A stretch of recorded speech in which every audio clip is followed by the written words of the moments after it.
Republicans getting closer by the hour to passing their tax plan. We're going to look at the politics of it, who'll get slammed by it, and who benefits. Also, new questions about that deadly Amtrak crash in Washington state, whether it could have been prevented and what that means for rail safety in our region. Then the Pentagon's search for UFOs. It is actually happening, and you might be surprised by what they found. Good evening and welcome to RFL. I'm Andrew Whitman, in tonight for Richard French. The House passed the tax bill earlier today, and the Senate is expected to vote on it later tonight. The House with the historic vote. The conference report is adopted, passing the largest tax reform bill in decades. On the table. Today, we are giving the people of this country their money back. The bill met with applause and protest in the House chamber. And have them escorted from the House chamber. A day of political maneuvering, speeches, and large poster boards on Capitol Hill. Congressional GOP leaders one step away from giving President Trump his first major legislative win. Priority number one is middle-class Americans. That has been this administration's focus. Democrats pointing to a new analysis that says in a decade, 70% of the middle class will see a tax hike, 76% of the wealthiest a tax cut. This is the worst bill to ever come to the floor of the House, with stiff competition. Now it's the Senate's turn. All Republicans expected to vote yes for the bill that permanently slashes the corporate rate from 35% to 21%, a move they say will spur economic growth. I think the American people are going to begin to feel that the country is moving again after 8 years of relative stagnation. Republicans will rue the day that they passed this tax bill. Rue the day, because it's so unfair to the middle class. By the way, 12 Republicans in total voted no in the House vote, and 9 of them were from New Jersey and New York. That's because of the new limits on deductions for state and local taxes that are going to impact millions of people in our area. We've talked about that really since this bill first was formed. By the way, House is most likely going to have to re-vote on this bill tomorrow because of a procedural issue, but that is just a formality. Don't expect the outcome to be in any jeopardy whatsoever. So let's chew this up with our panel tonight. And joining us, Noam Bramson is back with us. He is the Democratic mayor of New Rochelle. Welcome back. Next to him, Dominic Carter, political journalist and author. And on the other side of the table, all by himself, on the Republican side of the table tonight, Scott Vanderhoff, Republican County Executive for 5 terms. He's now the co-chairman of the Palisades Institute of Dominican College. And we've talked a lot about what this bill is going to do and who's going to be impacted by it.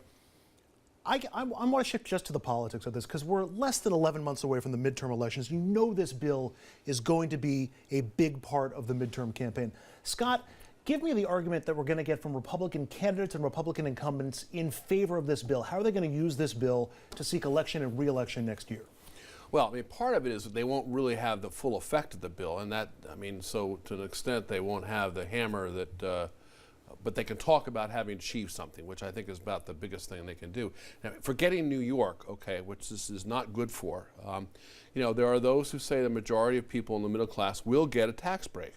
New York is entirely different. New York, California, Connecticut, New Jersey, because of the loss of the tax deductions. But I think there's going to be an argument that this, you know, for the first time in, 30 years or so, that the tax law has been changed, and that's going to be the strength for the 2018. We're giving your money back to you. You know better how to spend your money than the government does, that sort of thing. Yeah, the same thing that Ryan was saying there. So, Noam, what's the Democratic argument that we're going to hear from House candidates and House incumbents next year about this tax bill? This is an unpopular bill foisted on the country by unpopular congressional leadership and an unpopular president. It contains almost nothing that anyone wants and contains lots of things that people hate. And I imagine that the Republicans have somehow convinced themselves that it is better to pass something, even if that something contains one objectionable provision after another, rather than accomplishing nothing. Or perhaps they feel like they're screwed anyway in 2018 and they may as well loot the Treasury on their way out. It really is unbelievable when you step back and reflect on this. This is a president who ran as a populist, supposedly as the champion for the forgotten man and women who's trying to pay their mortgage and afford their health premiums. And instead we get a piece of tax legislation that provides benefits to real estate LLCs, to hedge fund managers, to people who have estates worth more than $11 million, that absolutely screws the middle class. As you just saw from that graphic a moment ago, the benefits for individuals are temporary and are all going to phase out. That is overwhelmingly shifted towards assisting the wealthy and blows a hole in the budget to the tune of $1.5 trillion. That is funding that could have been used for education, for health care, for infrastructure, for things that would actually benefit our economy and benefit the people of this country. So I think this is lousy legislation for America, but politically, Democrats will be quite happy to make the next year's election a referendum on this tax bill. Yeah, but not all of that is accurate. Okay. It's all accurate. No, it's not accurate. There is a middle class cut here that's going to take place for lots of people in middle class. In the short term. In the short term. But you're talking about the short term. And the fact, I was talking about the long term, Scott. I said over 10 years. But you're talking about the political elections in 2018, and you're wrong, okay? Because the short term, there's going to be cuts. There are things in this bill that make some sense. There are some of those very, very good economists who suggest that the economy will benefit from this. There's a Wall Street Journal ad, or rather column today, that talks about the trade deficit. So, I mean, in all of your enthusiasm against this thing, there are good parts to it. Dominic, I got to get. The one good thing here is the cut in the corporate rate.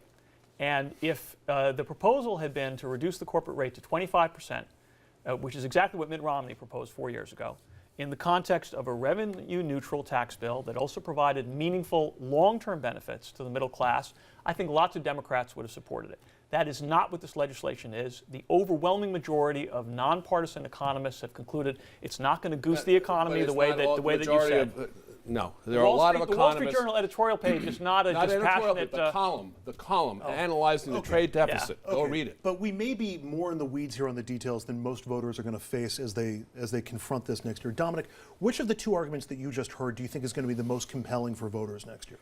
Well, it depends. The county exec, I overwhelmingly agree with the mayor, but the county exec is correct in pointing out that if you just look at the immediate short term right in front of you, directly in front of you, hooray, there's going to be a tax break coming. But the reason why I overwhelmingly agree with the mayor on this, if you look long term at what this means, no offense, Mr. County Exec, the Republican Party is selling us a bill of goods. It seems like we've been down this road before. Gambling, praying, hoping that the economy is going to do better, and that's the thrust of what we're getting from this tax plan. It's one where President Trump can say he delivered on a campaign promise, but after that, what's next? Well, they're going to try to cut spending. I suspect will be cuts to Medicaid, Medicare, Social Security. Right, the social safety net. Very quickly, there are poll numbers out. CNN, I think, has a new poll asking about this tax deal, and the numbers are pretty lopsided against it.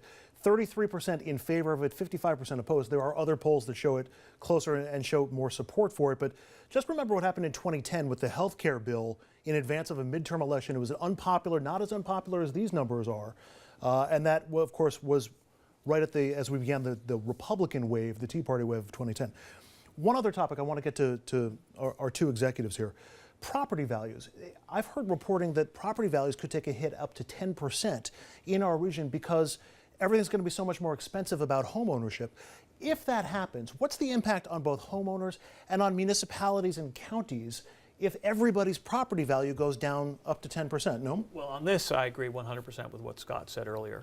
This bill is devastating for New York and for the New York suburbs in particular. Because we are a high-cost region. People have relied on the deductibility of state and local taxes in order to receive a substantial benefit. All of that's going to be wiped away. And so for lots and lots of people in our region, this is going to be a big tax increase. It's a source of great concern to me as a municipal leader. It is reasonable to expect that it'll have some impact on the real estate market, although nobody can really know for sure what the dimensions or durability of that hit will be. But there's no question that a great number of New Yorkers, particularly in the suburbs, will be much worse off immediately as a result of this bill. I mean, New Rochelle relies on property taxes to a certain degree. Rockland County relies on property taxes to help fund it. If everybody's property value goes down, that means less money into the government's coffers overall. Correct? Well, assuming everybody gets reassessed, which often doesn't happen. Well, but forgetting that small issue, this is not good for New York. I mean, there's no question about New York City, New York, Connecticut, New Jersey, California, Los Angeles, and because in it, not only these deductions, but there are all sorts of other things that are not good, okay, with respect to this bill. The one thing, though, and were I a congressman, I would have voted against it solely based on the SALT, the state and local tax deduction, because that's for those of us in the suburb, that's a killer, and because of that, property values could go down. How do Faso, Zeldin, King, Frelinghuysen, Donovan, and Lance, the 6 Republicans in our region, they all voted no on this thing. Aren't they going to have to try to have it both ways next year, saying like, look, I stood up for you, but just getting elected to Congress facilitated the passage of this thing? You know, that's a really good question. I'm sure they're trying to deal with it as they think this thing through. But my guess is that they will talk about how they voted against this, but they're still going to have to defend votes on Obamacare. They have to defend votes on other things, and they're going to have, obviously, a lot of the Democratic push is going to be after those same individuals, the Reids, the Collins. They have, you know, they've got a good base. I'm sure they're as much trouble. I think it's a big issue. All right, we're going to take a break and we'll switch gears. When we come back, President Trump getting political minutes after a deadly train crash. We'll explain why that's just the latest bit of hypocrisy coming from the White House. We're also going to talk about rail safety in general.